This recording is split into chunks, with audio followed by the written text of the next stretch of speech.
అన్నా నేను అనుకుంటున్నానన్నా టీడీపీ కానీ జనసేన కానీ మ్యాక్సిమం జనసేన రెండు ఒకటే కాబట్టి సో టీడీపీ అయినా పర్లేదు జనసేన అయినా పర్లేదు. ఎందుకంటే అన్న నాకు అతను ఏం చేశారో నాకు తెలీదు. సో అంటే అతను ఉన్నప్పటికీ మాకు మినిమం 1% జాబ్ అనేది మినిమం కూడా ఏం లేవు. సో ఎప్పుడైతే మాకు టీడీపీ కానీ జనసేన హోప్ వచ్చిందో హోప్లోని ఎస్టర్డే ఒక 3:30 or 4:30 నాకు జాబ్ వచ్చింది టీసీఎస్. అంటే నాకు ఒక అన్న ఉన్నాడు, పవన్ కళ్యాణ్ ఫ్యాన్ అనమాట. అన్న నాకు ఇప్పించిండు. సో అందుకని చెప్పేసి నేను చేసుకున్నాను. మినిమం ఒక 2-3 years నుండి టీడీపీ నుండి జనసేన మ్యాక్సిమం చాలామంది ఫాలో అవుతున్నాను. కానీ వైఎస్ఆర్ అనేది కూడా ఎక్కడ ఏం లేదన్న లేదు, అస్సలు లేదన్న. ఎవరన్నా ఇస్తున్నారని నా బీటెక్ ఉంది సరే, నా బీటెక్ నాకు Google group of institution Bobbili.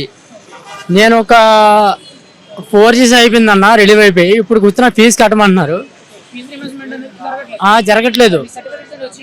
Certificates కూడా రాలేదు. నా ఓన్లీ కోర్స్ కంప్లీట్ సర్టిఫికేట్ కూడా వచ్చింది. నాకు మినిమం కూడా ఏం అవైలబిలిటీ లేదన్న. ఎందుకని అలాడప్పుడు ఇంకా జీరో డెవలప్మెంట్ అన్న. కంపేర్ చేయండి అన్న. ఆంధ్ర హైదరాబాద్ లేదన్న. లేదు ఏం కాదన్న అసలు. ఎవరన్నారన్నా మేమైతే మాత్రం చంద్రబాబు నాయుడు లేదా జనసేన రెండు ఒకటే కాబట్టి బీజేపీ జనసేన ఆల్మోస్ట్ అన్నీ ఒకటే అయిపోతున్నాయి. ఒకటే కాబట్టి జనసేన మీద నేను పెడతానన్న.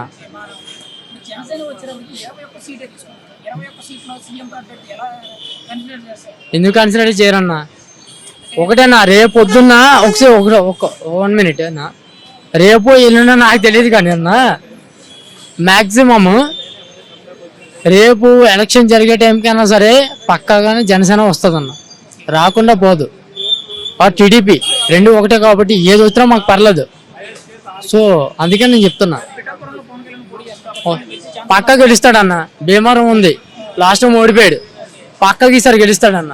ఎందుకంటే మా నమ్మకమే ఏనా అదే అన్నాను. భీమవరం పోటీ పక్కా వస్తుందన్న. పవన్ కళ్యాణ్ పక్కా ఖచ్చితంగా వస్తుందన్న. మినిమం 80 to 90 వస్తుంది.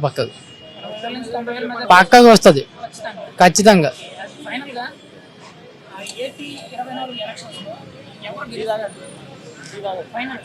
ఫైనల్ కంటే చంద్రబాబు నాయుడు అన్న పక్క వస్తుంది. 100 బిల్లు అంటే మినిమం 80 to 110 మధ్యలో. డ్యామ్ షూర్లీ ఐఎమ్ సేయింగ్ పక్కగా వస్తుంది అన్న. పక్కగా డౌటే లేదన్న.